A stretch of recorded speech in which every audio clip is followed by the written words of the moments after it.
Hello and welcome. My name is Kelly Call. I'm a therapeutic body worker and massage therapist. This video is the beginning orientation to massage for people who have not received massage before. Because I know you can rewind this and hear it again, I'm going to go really fast because I have a lot to cover. The purpose of this video is to answer some of the most common frequently asked questions for someone who has not had a professional massage before. The questions most people have initially relate to modesty and social propriety. Before we answer these, let's give you an overview of the profession as it exists in the medical community of service providers. While massage therapy is a personal service, you should consider it just as you would any other kind of medical service. In that perspective, it is far less invasive than some kinds of medical health care visits. The massage client, just like a medical patient, does not make an appointment or schedule a session with any social or relationship intention or seeking to make a romantic connection, nor is a professional massage intended to be sexually provocative or arousing. Therapeutic massage is considered a medical health service, and as an extension of rehabilitative bodywork is more closely related to physical therapy in terms of the intention to medically encourage the body to heal from specific problems or injuries. In some world cultures, massage therapy is regarded among the most advanced and effective forms of health care, not because these cultures are without what we would consider modern medicine, but because they understand and have for generations understood the scope of healing power and effectiveness of therapeutic bodywork and massage.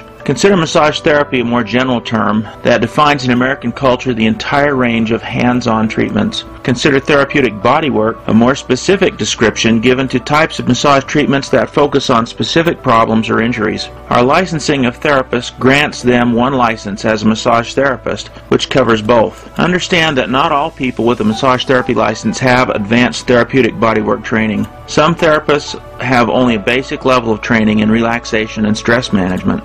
Once a therapist gets some training about specific areas of practice like sports or injury accident work or some other focus work, they're considered massage therapists and more advanced therapeutic body workers. However, they are not given any more licensing credentials because the massage therapy scope of practice already includes these advanced forms of practice. Now that we've established these definitions for what massage therapy and therapeutic bodywork are, let's answer the original questions of modesty and social propriety. Modesty, or appropriate clothing before, during, and after a massage, relates to the kind of massage or bodywork session the client is wanting. The governing parameter for modesty is the comfort of the client. The client is not expected to disrobe to any degree which makes them uncomfortable. Some kinds of massage or bodywork can be accomplished with full clothing on and no disrobing at all. Some massage sessions or bodywork are best done when full access to the skin is available, at least concerning the specific area of concern for the session. If the goal of a massage session is simply relaxation, some clients prefer to disrobe entirely. However, Utah law requires a minimal drape of covering of genitals for both men and women and women's breasts. There's one exception that provides for women to receive breast massage by written request prior to the session, which would allow breasts to be uncovered. With these clothing parameters and guidelines, if a client wanted to have some specific bodywork done only on their shoulders or neck, they may be asked to remove their shirt or upper underclothing to allow access to the skin of the shoulder and back. Therapy on a specific area often requires access to the adjoining areas. To work on the neck may require being able to also work on the back or shoulders when these areas impact the tension in the neck. This access is a medical privilege you grant the therapist as a client, but you are not required to do so if you are not comfortable doing so.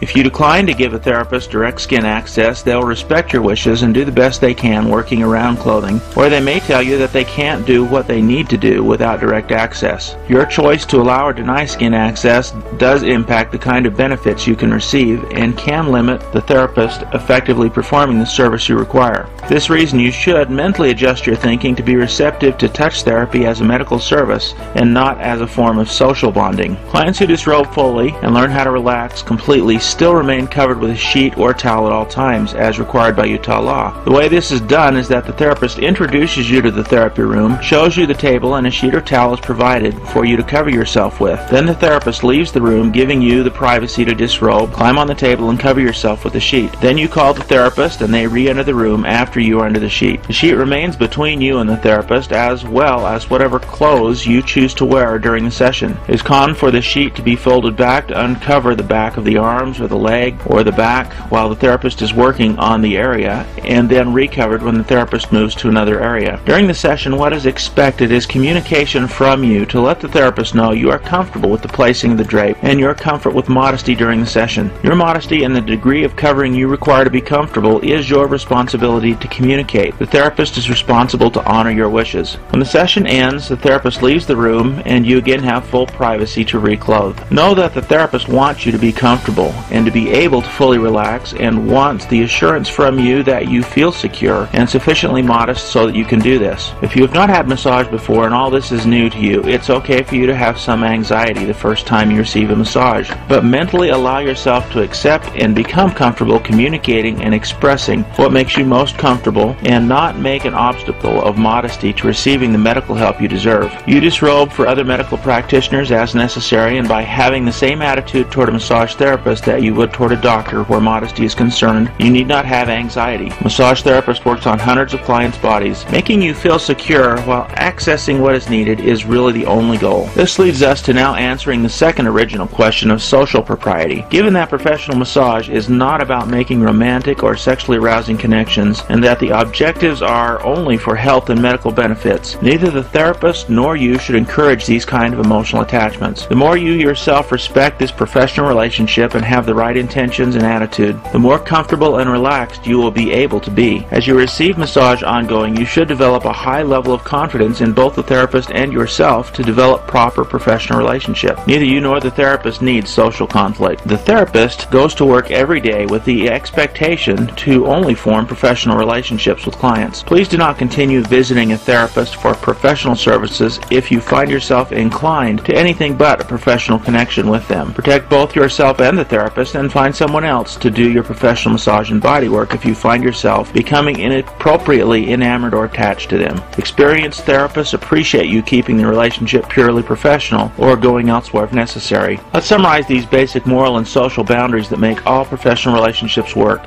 Modesty is based on both your level of comfort and what you feel is personally respectable exposure, balanced with allowing specific access to areas of the body as therapy may require, and also governed by Utah law, which specifies that genitals of both men and women are always covered and women's breasts are also covered. The only proper social relationship you should expect and encourage with a massage therapist is as a client receiving professional medical services. You should not continue to visit a therapist or receive professional services if you feel unable to respect the professional nature of the relationship, and you should find another professional to provide those services. Let's address some social dynamics that are relevant to having a good experience receiving massage and body work. People have a variety of personal biases and reasons why they either feel comfortable or uncomfortable with the gender of the therapist they receive body work from. Some people feel more able to relax and have a better rapport and feel that they have a safer professional relationship with a female therapist, and some feel a male therapist is best for them. Some people are equally able to be receptive and comfortable with a male or female therapist, and the gender of the therapist is not as significant to them as the quality of the body work they deliver as a practitioner. The gender of the therapist predisposes you to confront or experience whatever feelings come up for you based on your life's experiences of that gender in your life up to the present time. Although it's not really fair, if you have had difficulties relating with a particular gender in your life, it's very easy and is common to transfer whatever conflicts you have with a particular gender in the past into your interaction with a massage therapist. It is okay to seek out what helps you most if it is either to seek out or to avoid one gender or the other. Let me encourage you, however, to do so with a deepening self-awareness. These are the professional standards. Lastly, now I would like to give you my personal philosophy. My philosophy of bodywork is grounded in the belief that growing self-respect is the launching pad for healing. Most injuries of muscles or joints and related structures comes from either not being aware of or in some way exceeding the safe operational limits of the body. Long-term overuse or improper use of the body will cause injury, and regardless of how damage was done, it can always trace back to some degree of disregard, disrespect, or unawareness of oneself. It seems to be so prevalent a part of the world in which we live that we can come to simply take the needs and limits of our bodies and ourselves for granted, treating ourselves as objects rather than beings. However large a role this plays in our lives doesn't make it right, and it is something we deserve and need to unlearn. We are human beings, not human doings. It may take some time, It will certainly take effort and attention because patterns and habits never really change without our persistent intention to improve. One of the beautiful things about massage and bodywork is how it increases self-awareness and can alert you to problem areas that otherwise you would not know or be aware exist. The earlier you can detect a problem, usually the easier it is to correct. This all fits in with learning to live life accountably and being proactive, affecting positive change intentionally, and not living as a victim, always living only in reaction to what happens to you. The clients I can offer the greatest service to are those who are seeking bodywork as a means of increasingly proactive self-care and with a goal to make the most of their potential. It is said by many that we live far below privileges and our potentials, and until we begin with a sincere desire and real intent to make the most of ourselves and our lives, this is true. No one can exercise initiative for you fulfilling your potential as well as you can yourself. However, when you bring that intention into receiving bodywork, you will find that together we can open new levels of opportunity to achieve more than you would do alone. My role is not to fix your problems for you, but with your participation to facilitate your intentions to become whole and better. This healing process happens when we increase our awareness and respect for what is required to be and live fully and well. I will assist you and usher you in this development, but I can't do it for you or without your full intention and engagement. Our culture has in many ways conditioned us to be only reactive and expect doctors or others to solve our problems for us, like taking a car to a mechanic to be repaired. Significantly, the body, while it is a fantastic machine, is not merely an object, but it is an interactive interface between ourselves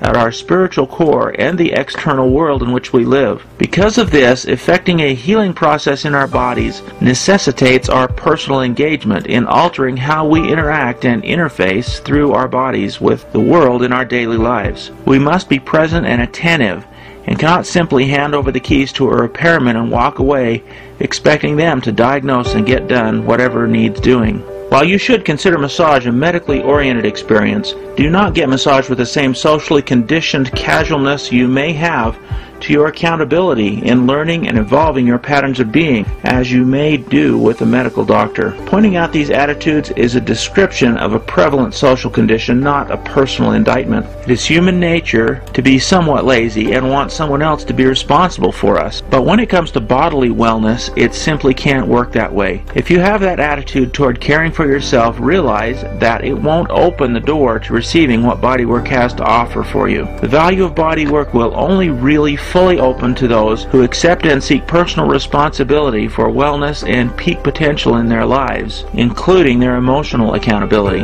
When you come for your first massage, expect to spend the first few minutes filling out a medical history questionnaire that will include your basic contact information as well as questions that are relevant to help determine what kinds of massage and bodywork are a fit for your needs, and what specific problems exist at the time, what conditions may exist that would prevent some kind of work for your safety. You can go over your answers with a therapist before the session and be sure that they understand your needs and existing conditions. Use this time to also ask questions and develop a comfortable rapport with the therapist. Clients must be legal age of 18 years old or be accompanied by someone of legal age who can legally sign the treatment consent form and be with them during the session if they are underage. You must not be under the influence of alcohol or illegal drugs to receive massage, and you should sign the form before every session that confirms this. Massage could endanger anyone who is under the influence by overstressing their detoxification ability or slowing their heart rate to a dangerous level. You should be free of intoxicants for a minimum of 48 hours prior to getting massage. Tell your therapist the last time you used any intoxicant before the session.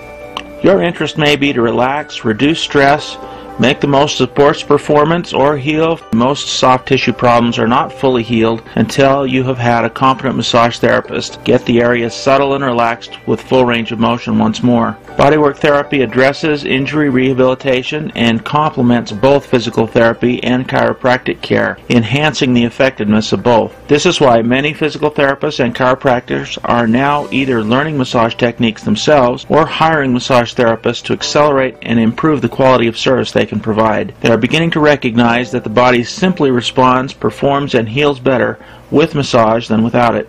You will find increasing joy in the bodywork and massage you receive as you do this. I welcome your questions and comments and encourage you to keep asking into the question and ask me and others what will serve your healing and unfolding potential best in this process. Thank you for your time to watch this beginner's orientation and enjoy your bodywork.